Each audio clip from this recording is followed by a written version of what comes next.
السلام عليكم ورحمة الله وبركاته. بسم الله الرحمن الرحيم. الحمد لله رب العالمين والعاقبة للمتقين. الصلاة والسلام على سيدنا محمد أشرف الأنبياء والمرسلين وعلى آله الطيبين وأصحابه الطاهرين والمؤمنين والمسلمين كلهم أجمعين أما بعد. கண்ணியத்திற்குரிய அல்லாஹ்வின் நல்லடியார்களே, அல்லாஹ்வினுடைய மாபெரும் கிருபையினால் புனிதம் வாய்ந்த ரமலான் மாதத்தினுடைய முதல் நோன்பை நோற்று இரண்டாம் நாள் தராவியை தொழக்கூடிய பாக்கியத்தை அல்லாஹ் நமக்கு வழங்கியிருக்கிறான். அல்ஹம்துலில்லாஹ். கண்ணியம் வாய்ந்த அல்லாஹ்வின் நல்லடியார்களே, பொதுவாக இந்த அறபோதனை கதைகள் என்று நாம் நிறைய கதைகளை கேள்விப்பட்டிருப்போம். எல்லா மொழியிலேயும் சில அறபோதனைகளை கற்பனை கதைகளின் மூலமாக உணர்த்துவதற்காக வேண்டி சில கதைகள் சொல்லப்படுவது வழமை. அரபியிலேயும் கூட அரபு கல்லூரிகளில் ஓதித்தரப்படக்கூடிய முஃபீது தாலிபின் என்ற பெயரில் ஒரு புத்தகம், ஒரு நூல். அதில் நிறைய கதைகள் இருக்கும், கற்பனை கதைகள் இருக்கும். ஆனால் அந்த ஒவ்வொரு கதைக்குள்ளேயும் ஒவ்வொரு ஆழமான அற்புதமான அறவுரைகள், அறிவுரைகள் அதிலே ஒளிந்திருக்கும். அந்த அடிப்படையில் சொல்லப்பட்ட ஒரு அறபோதனையுடைய ஒரு கதை இந்த ரமலானுடைய மாதத்திற்கு நமக்கு மிகவும் தோதுவாக இருக்கும் என்பதனால் அந்த கதையை சொல்லப்படுது. அதாவது ஒரு நாட்டில் அந்த நாட்டினுடைய அரசர், அந்த நாட்டை ஆளக்கூடிய ஒரு அரசர் ஒரு நாள் தன்னுடைய ஆட்சிக்கு உட்பட்ட ஒரு இடத்துல, தன் ஆட்சிக்கு உட்பட்டு இருக்கக்கூடிய ஒரு காட்டுப்பகுதியிலே வேட்டையாடுவதற்காக வேண்டி செல்கிறார். அப்படி போகும்பொழுது அந்த காட்டிலே ஒரு மனிதர், ஒரு கூலி தொழிலாளி, காட்டிலே மரங்களிலே இருக்கக்கூடிய விறகுகளை எல்லாம் வெட்டி கொண்டு போய் வீட்டிலே அந்த விறகுகளை எல்லாம் நெருப்பிலே எரித்து அந்த விறகுகளை கரி துண்டுகளாக ஆக்கி அந்த கரி துண்டுகளை வியாபாரம் செய்து தன்னுடைய பிழைப்பை நடத்தி வரக்கூடிய ஒரு தொழிலாளி. இந்த அரசர் அந்த தொழிலாளியை பார்க்கிறார். அவர் காலை முதல் மாலை வரை படும் கஷ்டங்களை, உழைக்கும் அந்த சிரமங்களை எல்லாம் பார்க்கிறார். ஆனால் காலையிலிருந்து மாலை வரை உழைத்தும் கூட அவரால் பெரிதாக எந்த ஒரு காசு பணத்தையோ செல்வத்தையோ சேர்க்க முடியலை. அன்றாட தங்களுடைய உணவு தேவைக்கு அவர் அந்த தொழிலாளி கஷ்டப்படுவதை பார்த்த அரசர் அந்த தொழிலாளியின் மீது இறக்கப்பட்டு என்ன செய்தார் அப்படின்னா, தன்னுடைய ஆட்சிக்குட்பட்டு இருக்கக்கூடிய ஒரு பகுதியில் இருக்கக்கூடிய சந்தன மரங்கள் நிறைந்த ஒரு பகுதியை அந்த தொழிலாளிக்கு, அந்த விறகு வெட்டிக்கு அன்பளிப்பாக வழங்குகிறார். பொதுவாகவே சந்தன மரங்கள் என்பது அது விலை மதிக்க முடியாத ஒரு மரங்கள். அரசர் எந்த எண்ணத்தில் தராரு, சரி இந்த சந்தன மரங்களை வைத்து வெட்டி அவர் விற்பனை செய்து அவர் வாழ்க்கையிலே பொருளாதாரத்திலே மேலே வரட்டும் என்ற அடிப்படையில் அவருக்கு தரார். அவருக்கு அன்பளிப்பாக தந்துட்டு ரொம்ப நாள், சில நாட்கள் கழித்து அந்த தொழிலாளனுடைய நிலைமை எப்படி இருக்கிறது என்பது பார்ப்பதற்காக அரசர் பார்த்தா அப்பொழுதும் அவர் அதே ஏழ்மையிலே தான் இருக்கிறார். அரசருக்கு ஒரு அதிர்ச்சி, இவ்வளோ பெரிய சந்தன மரங்களினுடைய அந்த காடை அவருக்கு கொடுத்தும் கூட இன்னும் இவர் பொருளாதாரத்திலே வளர்ச்சி அடையவில்லையே, செல்வ செழிப்பை அடையவில்லையே, என்ன காரணம் என்று பார்க்கும் பொழுது அந்த தொழிலாளி என்ன செய்கிறார் அப்படின்னா, வழமையாக தான் காட்டில் போய் மற்ற மரங்களை வெட்டி அதை கொண்டு அதை நெருப்பிலே எரித்து எப்படி கரித்துண்டுகளாக ஆக்கி அதை சொற்ப காசுகளுக்கு விற்பாரோ அதே மாதிரி இந்த சந்தன மரங்களையும் வெட்டி அதனுடைய விறகுகளை கொண்டு அதை நெருப்பிலே இட்டு கரி துண்டுகளாக ஆக்கி அதை கொண்டு போய் அதே சொற்ப காசுகளுக்கு விற்று பிழைப்பை நடத்தி வந்திருக்கிறார். இதை பார்த்த உடனே அரசர் கோபப்பட்டு அவரை கூப்பிட்டு அவரை கண்டித்து இந்த மரங்களினுடைய மகத்துவத்தை, அதனுடைய விலை மதிப்பை எல்லாம் சொல்லி இதை இப்படி பயன்படுத்தக்கூடாது, இதை விற்று காசாக்கிக்கொள் என்று சொல்கிறார். இப்போ இதைத்தான் நாம் நம்முடைய வாழ்க்கையில் அல்லாஹு தாலா இந்த ரமலான் போன்ற நாட்களை நமக்கு வெகுமதியாக தந்தாலும் கூட நம் போன்றவர்கள் மற்ற மாதங்களைப் போலே ரமலானையும் நாம் கழித்து வருகிறோம்.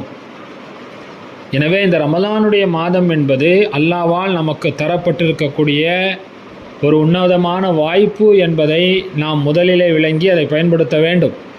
அதே போல் இந்த ரமலானோடு சம்பந்தப்பட்டு இருக்கக்கூடிய, ரமலானோடு அதிகமாக தொடர்பில் இருக்கக்கூடிய திருக்குரான், அல்லாஹ்வினுடைய அருள்மறையாம் அல் குர்ஆன் ஷரீஃபோடு நம்முடைய தொடர்புகளை நாம் அதிகப்படுத்தி கொள்ள வேண்டும். இன்று தராவிலே ஓதி முடிக்கப்பட்ட சூரத்துல் பக்ரா, திருக்குரானிலே இருக்கக்கூடிய 114 அத்தியாயங்களில் மிக பெரிய அத்தியாயம் இந்த சூரத்துல் பக்ரா. இந்த சூரத்துல் பக்ராவுக்கு நிறைய சிறப்புகள் இருக்குது. பொதுவாகவே குரானில் இருக்கக்கூடிய ஒவ்வொரு அத்தியாயத்திற்கும் என்று சொல்லி சில தனி சிறப்புகள் உண்டு. அந்த அடிப்படையில் இந்த சூரத்துல் பக்ராவுக்கு என்ன சிறப்பு? ஏன்னா இதுக்கு முன்னால் இருக்கக்கூடிய சூரத்துல் ஃபாத்திஹாவுக்கு ஸல்லல்லாஹு அலைஹி வஸல்லம் அவங்க சொன்னாங்க, சூரத்துல் ஃபாத்திஹா என்பது ஒரு சிறந்த நோய் நிவாரணி அப்படின்னு சொன்னாங்க. பொதுவாக இந்த உலகத்தில் இருக்கக்கூடிய மருந்துகள் மனிதனுடைய உடலில் ஏற்படக்கூடிய நோய்களுக்கு அது மருந்தாக அமையும். ஆனால் குர்ஆன் மட்டும் உடலில் ஏற்படக்கூடிய நோய்க்கும் குர்ஆன் மருந்தாக அமையும், உள்ளத்தில் ஏற்படக்கூடிய நோய்களுக்கும் குர்ஆன் மருந்தாக அமையும். உடல் சார்ந்த, பொதுவாகவே மனிதனுக்கு 2 வகையான நோய்கள் வரும். ஒன்று உடல் சார்ந்த நோய் வரும், 2வது உள்ளம் சார்ந்த நோய் வரும். நம்ம உடல் சார்ந்த நோய்கள் மருத்துவ பரிசோதனைகளில் அது தெரியும், நம்ம டெஸ்ட் எடுத்து பார்க்கும்போது தெரியும். ஆனால் உள்ளம் சார்ந்த நோய்கள், ரூஹானியத்தான நோய்கள் என்பது நாம் எந்த பரிசோதனையிலேயும் அதை நம்மால் கண்டறிய முடியாது. உதாரணமாக ஒரு மனிதர் மனக்கவலையில் இருக்கிறாரு, மன கஷ்டத்தில் இருக்கிறாருன்னா நம்ம எந்த டெஸ்ட் எடுத்து பார்த்தாலும் அது நமக்கு தெரியாது. அப்பேற்பட்ட நோய்களுக்கும் கூட அல்லாஹு தஆலா இந்த திருமறையை அல் குர்ஆன் ஷரீஃபை அரும் மருந்தாக தந்திருக்கிறான். ஆனால் நாம் பயன்படுத்த தவறி வருகிறோம். எப்படி அந்த விறகு வெட்டியான் அந்த அரசர் கொடுத்த அன்பளிப்பை பயன்படுத்த தவறிவிட்டானோ, அதே போல் அல்லாஹ்வால் நமக்கு வழங்கப்பட்ட இந்த அல் குர்ஆன் என்கின்ற அருட்கொடையை நாம் முறையாக பயன்படுத்துவதற்கு தவறிவிட்டோம். சூரத்துல் ஃபாத்திஹாவை பற்றி ஸல்லல்லாஹு அலைஹி வஸல்லம் சொல்லும் பொழுது அது ஒரு சிறந்த நோய் நிவாரணி என்று சொன்னார்கள். இன்று நம்ம எல்லோருக்கும் சூரத்துல் ஃபாத்திஹா மனனமாக தெரியும். ஆனால் அதை நாம் என்றாவது நோய்க்கு நிவாரணமாக அதை நாம் பயன்படுத்தி இருக்கிறோமா என்பதை நாம் சிந்தித்து பார்க்க வேண்டும். அந்த அடிப்படையில் சூரத்துல் பக்ராவிற்கு என்று சொல்லி ஸல்லல்லாஹு அலைஹி வஸல்லம் அவர்கள் பல சிறப்புகள் சொன்னாங்க. அதில் முக்கியமாக ஒரு 3 சிறப்புகள். முதல் விஷயம், எந்த வீட்டிலே சூரத்துல் பக்ரா ஓதப்படுகிறதோ அந்த வீட்டிலிருந்து ஷைத்தான் விரண்டோடுகிறான். இது எவ்வளோ பெரிய ஒரு பாக்கியம்! இதை நம்ம எப்படி விளங்குறது அப்படின்னா, இன்னொரு ஹதீஸில் ஸல்லல்லாஹு அலைஹி வஸல்லம், அது எப்படி வீடுகளில் ஷைத்தான் வருவான்? அதுக்கு நிறைய வழிமுறைகள் இருக்குது. நம்ம ஒன்றே ஹதீஸில் வர்றதை நாம் பார்க்குறோம். ஸல்லல்லாஹு அலைஹி வஸல்லம் சொன்னார்கள், நீங்கள் உங்கள் வீடுகளில் நுழைகின்ற பொழுது பிஸ்மில்லா என்று சொல்லாமல் நுழைந்தால், அல்லாஹ்வினுடைய பெயரை கொண்டு நீங்கள் நுழையவில்லை என்று சொன்னால், ஷைத்தான் என்ன செய்கிறான்? தன்னுடைய பட்டாளங்களுக்கு சொல்கிறான், இன்றைக்கி இந்த வீட்டில் நமக்கு தங்குறதுக்கு இடம் கிடச்சிருச்சு. நம்ம பிஸ்மில்லான்னு சொல்லிட்டு வீட்டுக்குள்ளே வந்தால் ஷைத்தான் சொல்லுவான். ஏன்னா ஷைத்தானுக்கு ஒரு பெரிய படை இருக்குது. ஸல்லல்லாஹு அலைஹி வஸல்லம் ஒரு ஹதீஸில் சொன்னாங்க, ஆதமுடைய மகனுக்கு ஒரு குழந்தை பிறந்தால், ஆதமுடைய சந்ததிகளில் ஒரு குழந்தை பிறந்தால், அதாவது மனிதனில் ஒரு குழந்தை பிறந்தால் ஷைத்தானுக்கும் ஒரு குழந்தை பிறக்கிறான். அப்போது அந்த ஷைத்தானுக்குன்னு சொல்லி ஒரு பெரிய படைப்பட்டாளங்கள் இருக்குது. ஷைத்தானா ஒருத்தன் இல்லை, அவனுக்கு கீழே நிறைய ஷைத்தான்கள் இருக்கிறாங்க. இப்போ அந்த ஷைத்தான் தன்னுடைய படைப்பட்டாளை பார்த்து சொல்கிறான், தன் கூட்டத்தை பார்த்து, பிஸ்மில்லா சொல்லிவிட்டு வீட்டிலே நுழைந்தால் அந்த வீட்டிலே நமக்கு தங்குவதற்கு இடமில்லை அப்படின்னு சொல்லிடுறான். அப்படி நம்ம பிஸ்மில்லா சொல்லாமல் வீட்டுக்குள்ளே வந்தால் அந்த ஷைத்தானும் வீட்டிலே வந்து தங்கிவிடுகிறான். சரி, இப்போ இந்த ஷைத்தான் வீட்டில் வந்து தங்குவதால் என்ன பாதிப்பு ஏற்படுகிறது என்றால், ஒரு விஷயத்தை நல்லா கவனிக்க வேண்டும். ஷைத்தானுடைய ஒரு பெரிய வேலை என்னென்னா, உள்ளங்களுக்கு மத்தியிலே வெறுப்பையும் குரோதத்தன்மையையும் ஒரு விதமான பிரிவையும் ஏற்படுத்துவதுதான் ஷைத்தானுடைய வேலை. ஷைத்தானுடைய வேலை என்னென்னா, மக்களுக்கு மத்தியில் உள்ளங்கள் ஒற்றுமையாக இருப்பது ஷைத்தானுக்கு பிடிக்காது.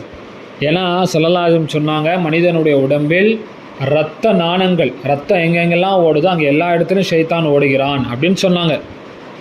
இன்ன ஷைத்தான எஜ்ரி மினல் இன்சானி மஜ்ரத்தம் அப்படின்னு சொன்னாங்க.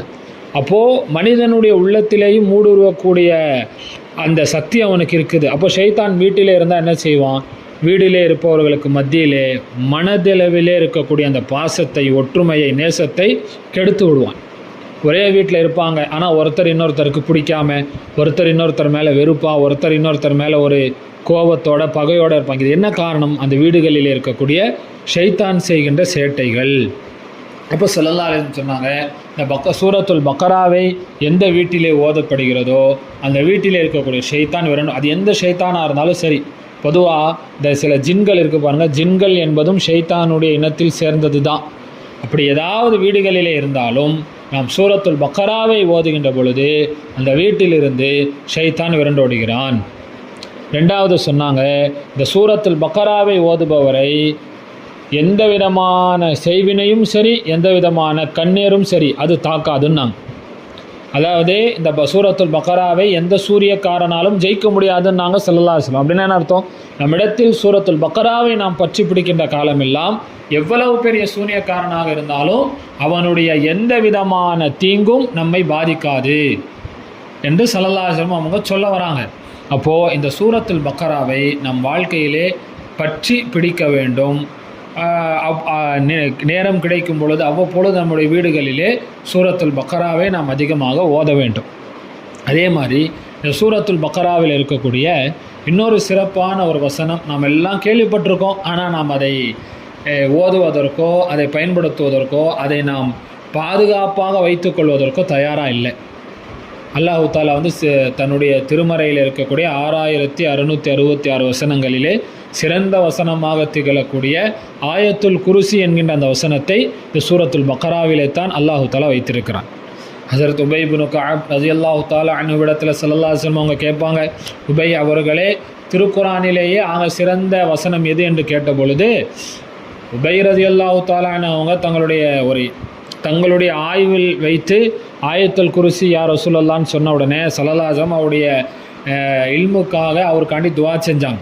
அப்போது இந்த ஆயத்துல் குருசி என்பது அது ஒரு பாதுகாப்பு கேடயம். அது ஆயத்துல் குருசி சம்பந்தமான நிறைய சிறப்பு அம்சங்கள் இருக்குது.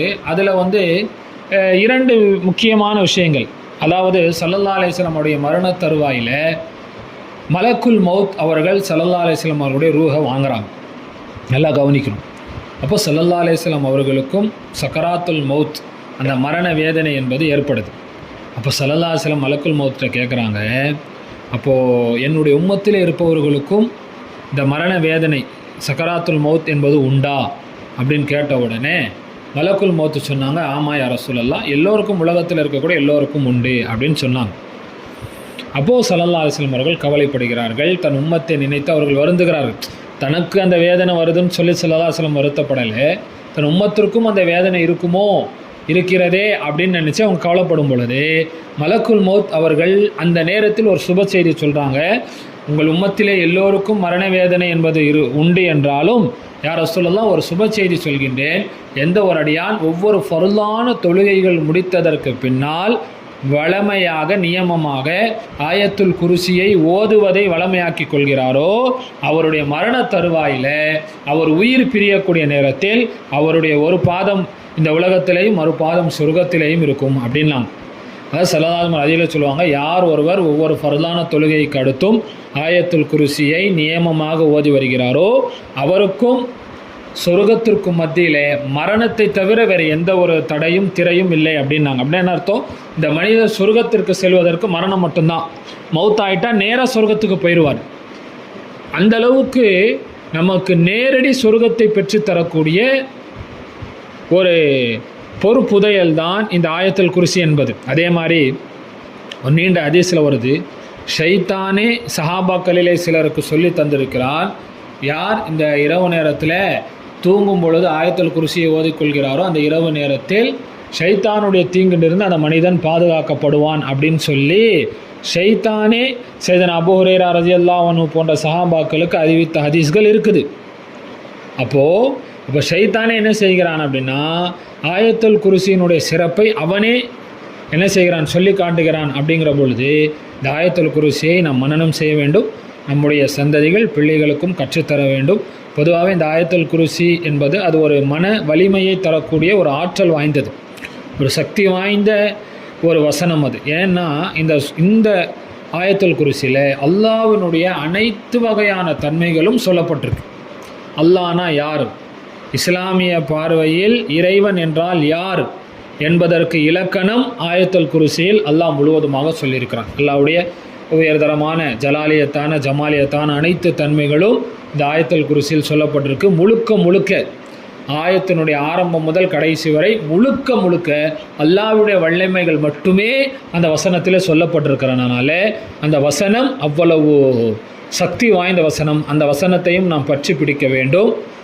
அதே மாதிரி சூரத்துல் பக்ராவினுடைய கடைசி 2 ஆயத்துகள் ஆமனர் ரசூல் என்று ஆரம்பித்து வரக்கூடிய அந்த 2 வசனங்கள் பொதுவாக ஸல்லல்லாஹு அலைஹி வஸல்லம் அவர்களுக்கு மற்ற நபிமார்களாக இருக்கட்டும், ஸல்லல்லாஹு அலைஹி வஸல்லமாக இருக்கட்டும், அவர்களுக்கு வழங்கப்பட்ட அந்த வேதங்கள் இந்த பூமியில் வைத்து தான் வழங்கப்பட்டது. தாவூத் அலைஹிஸ்ஸலாமுக்கு வழங்கப்பட்ட ஜபூர் வேதமாக இருக்கட்டும், மூசா அலைஹிஸ்ஸலாமுக்கு வழங்கப்பட்ட தௌராத்தாக இருக்கட்டும், ஈசா அலைஹிஸ்ஸலாமுக்கு வழங்கப்பட்ட இஞ்சிலாக இருக்கட்டும், ஏன் ஸல்லல்லாஹு அலைஹி வஸல்லம் அவர்களுக்கு அருளப்பட்ட அருள்மறையாம் திருக்குரானும் கூட இந்த உலகத்தில் வைத்து தான் அருளப்பட்டது. ஆனால் இந்த 2 வசனம் இருக்குது பாருங்கள், சூரா பக்ரானுடைய கடைசி 2 வசனங்கள். இதை ஸல்லல்லாஹு அலைஹி வஸல்லம் அவர்கள் மிஅராஜுக்கு சென்று இருந்த பொழுதே அல்லாஹ்வுடைய கருவூலத்திலிருந்து அல்லாஹ் ஸல்லல்லாஹு அலைஹி வஸல்லமுக்கு வழங்கினான். இது இந்த உம்மத்திற்கு தரப்பட்ட ஒரு அன்பளிப்பு. இந்த 2 வசனங்களை பற்றி ஸல்லல்லாஹு அலைஹி வஸல்லம் சொல்லுவாங்க, யார் தூங்குகின்ற பொழுது இந்த 2 வசனங்களை ஓதிக்கொள்கிறார்களோ அந்த 2 வசனங்கள் அவர்களுக்கு போதுமாகும். அப்படின்னா எல்லா விஷயத்துக்கும், மற்ற ஔராதுகள் ஓதுவதற்கு இது போதும், பாதுகாப்பிற்கு இது போதும், எல்லா விஷயத்திற்கும் இந்த 2 வசனங்கள் போதும் என்பதாக ஸல்லல்லாஹு அலைஹி வஸல்லம் சொல்லியிருக்கிறாங்க. அந்த புனிதமான 2 வசனங்களும் இந்த பக்ராவுடைய சூறாவில் வருது. இன்னும் சொல்லப்போனால் திருக்குரானினுடைய பெரிய வசனம், குரான்லேயே ஒரு பெரிய ஆயத்து அது பக்ரா சூறாவில் தான் இருக்குது. அதே மாதிரி ஸல்லல்லாஹு அலைஹி வஸல்லம் அவர்களுக்கு இறங்கிய கடைசி வசனம் அதுவும் சூரத்துல் பக்ராவில் வரக்கூடிய வசனம்தான். வத்தகு யௌமன் துர்ஜஊன ஃபீஹி இலல்லாஹ் என்கின்ற அந்த வசனம்தான் ஸல்லல்லாஹு அலைஹி வஸல்லம் இறங்கிய கடைசி வசனம். அதுக்கடுத்து எந்த வசனமும் ஸல்லல்லாஹு அலைஹி வஸல்லம் இறங்கலை. இப்போ பல்வேறு விதமான சிறப்புகள், பல்வேறு விதமான தனி தன்மைகள் கொண்டது தான் பக்ராவுடைய சூறா. இந்த பக்ராவுடைய சூறாவுடைய இன்னொரு சிறப்பு என்னென்னா, இந்த பக்ராவுடைய சூறாவில் இஸ்லாத்தினுடைய 5 கடமைகள் மொத்தமாக சொல்லப்பட்டிருக்கு. ஈமானை பற்றும் சொல்லப்பட்டிருக்கு, தொழுகையை பற்றும், சகாத்தை பற்றும் இந்த வசனத்தில் இந்த சூறாவில் சொல்லப்பட்டிருக்கு. நோன்பை பற்றிய சட்டங்கள் இந்த சூறாவில் மட்டும்தான் சொல்லப்பட்டிருக்கு. நோன்புனா என்ன, ரமலான் மாதத்தினுடைய மகத்துவம் என்ன, நோம்பினுடைய சட்டம் என்ன, நோம்பினுடைய அகமியம் என்ன என்பதை பற்றி இந்த சூறாவில் தான் சொல்லப்பட்டிருக்கு. வேறு எந்த சூறாவிலும் சொல்லப்படலை. அதே மாதிரி ஹஜ்ஜு சம்பந்தமான கடமைகள், ஹஜ்ஜு சம்பந்தமான அனைத்து விஷயங்களும் தெளிவாக இந்த சூறாவில் தான் சொல்லப்பட்டிருக்கு. அது மட்டுமல்லாமல் தலாக் சம்பந்தமான சட்டங்கள், நிறைய வரலாறுகள் இந்த சூறாவில் அல்லாஹ் சொல்லியிருக்கிறான். ஆதம் அலைஹிஸ்ஸலாம் அவர்களுடைய வரலாறு முதற்கொண்டு நிறைய நபிமார்களுடைய வரலாறுகள் சுருக்கமாக விரிவாக நிறைய வரலாறுகளை அல்லாஹு தாலா இந்த சூறாவில் சொல்லியிருக்கிறான். இவைகள் அனைத்தும் நமக்கு படிப்பினையாக இருக்கிறது. எனவே இந்த சூரத்துல் பக்ராவை நாம் பற்றி பிடிக்க வேண்டும். இந்த குறிப்பாக ஆயத்துல் குர்சி அந்த வசனத்தையும் சூரா பக்ராவினுடைய அந்த கடைசி 2 வசனங்களையும் நாம் மனனம் செய்ய வேண்டும். நம்முடைய சந்ததிகளுக்கு அவைகளை கற்றுத்தர வேண்டும். ஏன்னா அதுதான் அவங்களுக்கு பாதுகாப்பு. எந்த சூழலிலேயும் எந்த காலகட்டத்திலேயும் குர்ஆன் ஒரு அடியானுக்கு அது பாதுகாப்பரணாக இருக்கும். அதிலேயும் இது போன்ற சூறாக்கள் எல்லா நிலையிலேயும் உடல் சார்ந்த மனம் சார்ந்த அனைத்து நோய்களுக்கும் பலகீனங்களுக்கும் இது ஒரு சிறந்த அருமருந்தாக விளங்குகிறது. அது மட்டுமல்லாமல் அதையும் தாண்டி நிறைய ஆன்மீக கருத்துக்கள் இந்த சூரா பக்ராவில் சொல்லப்பட்டிருக்கு. நம்ம தமிழாக்கத்தை, திருமறையினுடைய தமிழாக்கம், குர்ஆனுடைய தர்ஜுமாவை எடுத்து பாருங்கள். இந்த சூறாவில் அல்லாஹ் எவ்வளோ முக்கியமான விஷயங்களை, பல நபிமார்களுடைய வரலாறுகளை, பல சட்டங்களை, கிட்டத்தட்ட 500 சட்டங்கள் இந்த ஒரு சூறாவில் சொல்லப்பட்டிருக்கு. அப்படின்னு பார்க்கும் பொழுது இந்த சூரத்துல் பக்ரா அப்படிங்கிறது அந்த சூறா மட்டுமே ஒரு சட்ட நூல் என்று சொல்லலாம். இஸ்லாத்தினுடைய அடிப்படை சட்டங்கள் கொண்ட, அடிப்படை கருத்துக்களை கொண்ட ஒரு நூல் என்றே பக்ராவுக்கு மட்டும் சொல்லலாம். அந்த அளவுக்கு அனைத்து விதமான விஷயங்கள் இந்த பக்ராவில் சொல்லப்பட்டிருக்கு. குர்ஆனை நாம் விளங்க வேண்டும். குர்ஆனில் இருக்கக்கூடிய அகமியங்களை நாம் உணர வேண்டும். குர்ஆன் எந்த அளவுக்கு சிறப்பு வாய்ந்தது என்பதை நாம் நம்முடைய சிந்தனைகளில் கொண்டு வரணும். குர்ஆனில் அல்லாஹ் என்ன சொல்கிறான் அப்படிங்கிறத நம்ம தெரிஞ்சிக்க முயற்சி செய்யணும். சும்மா ஏனோ தானோ குர்ஆன் ஓதுறோம், அதே தெரிஞ்ச சில சூறாக்களே தொழுகையில் ஓதுறது, மற்ற நேர தராவியில் இமாம் அவர்கள் ஓதுகிறார்கள், பின்னால் நாம் நிற்கிறோம். அந்த குர்ஆனில் அல்லாஹ் என்ன சொல்கிறான், ஒவ்வொரு சூறா, குர்ஆனில் எத்தனை ஜுசுகள் இருக்கிறது, எத்தனை சூறாக்கள் இருக்கிறது, அதில் பெரிய சூறா எது, சிறிய சூறா எது, என்னென்ன சூறாவுக்கு என்ன சிறப்பு என்பதை நமக்கு அருளப்பட்ட அந்த குர்ஆனை பற்றிய ஞானம் நமக்கு இருக்கணும். இந்த சூரத்துல் பக்ராவை பற்றி வருது ஒரு ஹதீஸில், குர்ஆனினுடைய அத்தியாயங்களிலே சிறந்த அத்தியாயம் என்றும் சொல்லப்படுது. அதனால தான் சையதுனா இப்னு உமர் ரலியல்லாஹு தஆலா அன்ஹுமாவை பற்றி வருது, இந்த சூரத்துல் பக்ராவை மட்டுமே அவர்கள் கிட்டத்தட்ட 8 ஆண்டுகள் பயின்றிருக்கிறாங்க. அவர்களுடைய தாய்மொழியிலே இறங்கிய இந்த சூறா, இதை கற்றுக்கொள்வதற்கு மனனம் செய்வதற்கு அவங்களுக்கு 8 ஆண்டாச்சு. என்ன காரணம் அப்படின்னா, ஒரு ஆயத்தை ஓதி மனனம் செய்து அந்த சட்டங்களை விளங்கி அதை அமல்படுத்தி அடுத்த ஆயத்துக்கு செல்வார்கள். அப்படி விளங்கி படித்த காரணத்தினால 8 ஆண்டுகளாச்சு. சூரத்துல் பக்ராவை அவர்கள் ஓதி முடித்த பொழுது, கற்று தேறிய பொழுது ஒரு மாட்டை அறுத்து சஹாபாக்கள் விருந்து தந்தாங்க. பொதுவாக பக்ரா என்றால் பசுமாடு என்று பொருள். ஏன் அந்த இந்த அத்தியாயத்திற்கு அந்த பெயர் வந்தது? அதற்கு ஒரு நீண்ட வரலாறு. மூசா அலைஹிஸ்ஸலாத்து வஸ்ஸலாம் அவருடைய காலத்தில் நடந்த ஒரு நிகழ்வை மையப்படுத்தி அந்த நிகழ்வு இந்த சூறாவில் சொல்லப்படுகின்ற காரணத்தினால் அல்லாஹு தாலா இந்த சூறாவிற்கு பக்ரா என்று பெயர் வைத்திருக்கிறான். பொதுவாக திருமறையில் இருக்கக்கூடிய 114 சூறாக்களில் இருக்கக்கூடிய பெயர்களுக்கு ஏன் அந்த சூறாவுக்கு அந்த பெயர் வந்தது என்பதற்கு ஒரு காரணம் இருக்குது. வஜூ தஸ்மியத் என்று சொல்லுவாங்க. அதையும் நாம் தெரிந்து வச்சுக்கணும். ஒவ்வொரு சூறாவுக்கும் ஏன் இந்த பெயர் வந்துச்சு என்பதையும் நாம் தெரிந்து வைத்துக்கொள்ள வேண்டும். வல்ல ரஹ்மான் நமக்கு அருட்கொடையாக வழங்கப்பட்ட அல் குர்ஆன் ஷெரீஃபை விளங்கி அதை ஓதி அதை நம் வாழ்க்கையிலே கடைபிடிக்கக்கூடிய பாக்கியத்தை நம் அனைவருக்கும் தருவானாக. குர்ஆனை எப்படி நாம் பயன்படுத்த வேண்டுமோ அந்த விதத்தில் பயன்படுத்தக்கூடிய பாக்கியத்தை நம்ம எல்லோருக்கும் தந்து அருள் புரிவானாக. வ ஆஹிரு தவானா அனில் ஹம்துலில்லாஹி ரப்பில் ஆலமீன். அஸ்ஸலாமு அலைக்கும் வரஹ்மத்துல்லாஹி வபரகாத்துஹு.